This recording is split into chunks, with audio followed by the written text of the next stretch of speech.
So this is an update from Mike's Basement Railway. As you can now see, I have the flyover completed, and as you'll see as this progresses, I do have 4 trains actually running simultaneously. We'll see if they manage to keep going during the period that I'm making this video.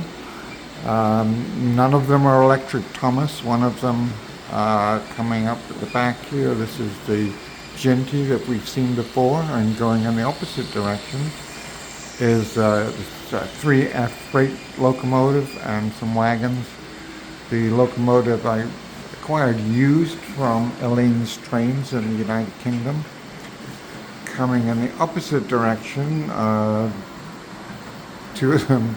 So in the foreground, this is the Black 5 that I was having all kinds of issues trying to get it to run. I finally managed to get it back together after taking all the wheels and the motion off it, and I'm relatively happy with the way it runs. And in the background is the 3-car diesel set that you've probably seen in videos before, and there goes the Ginty over the flyover.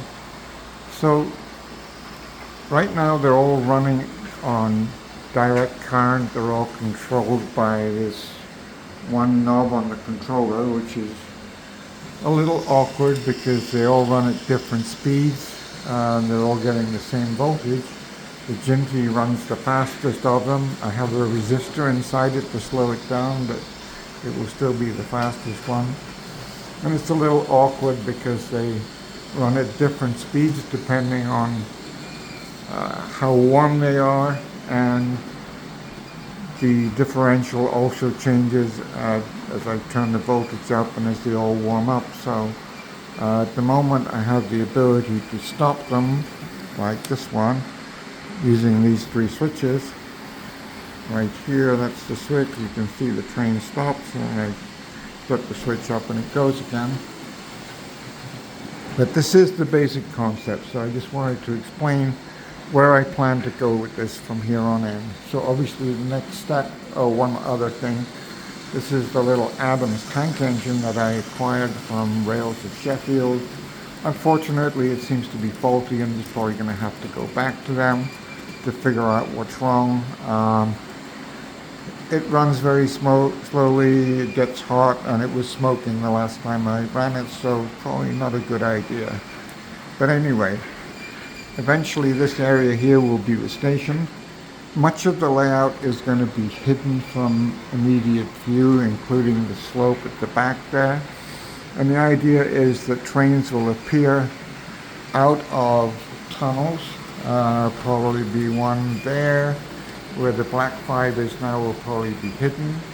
And I will landscape or decorate those parts of the layout.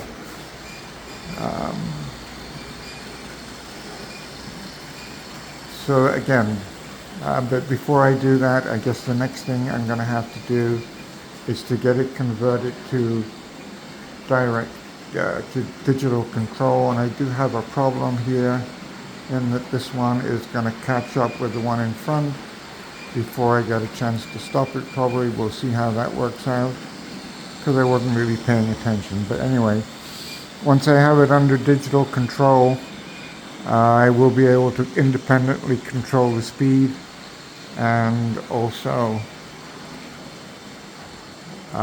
it'll make it much easier to do block signaling. There goes the rail car. I might just have to stand up here for a second and stop this guy when he gets ahead. I have a place I can switch him off in a few minutes. I'll let it go again.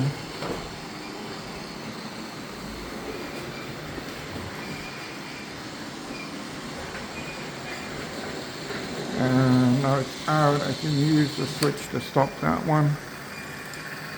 This guy has been slowly getting faster and faster as I've been talking, but I guess you get the idea. So possibly this part at the back will be one of the little dioramas that I do, so they'll come out of the tunnel here. This may eventually, this big area here will eventually probably become a a terminal station, and then over the far side where the train is now, there'll be another little diorama where it'll come out of tunnels, and we'll just see how all that goes. Anyway, probably time. Oh, there you go. You see, this is what happens when I don't pay attention. I had a wreck. But if I, now they're locked together. Anyway, you can see where I'm going with this. And next time, maybe we'll actually have some platforms on the station and some of the hidden areas set up.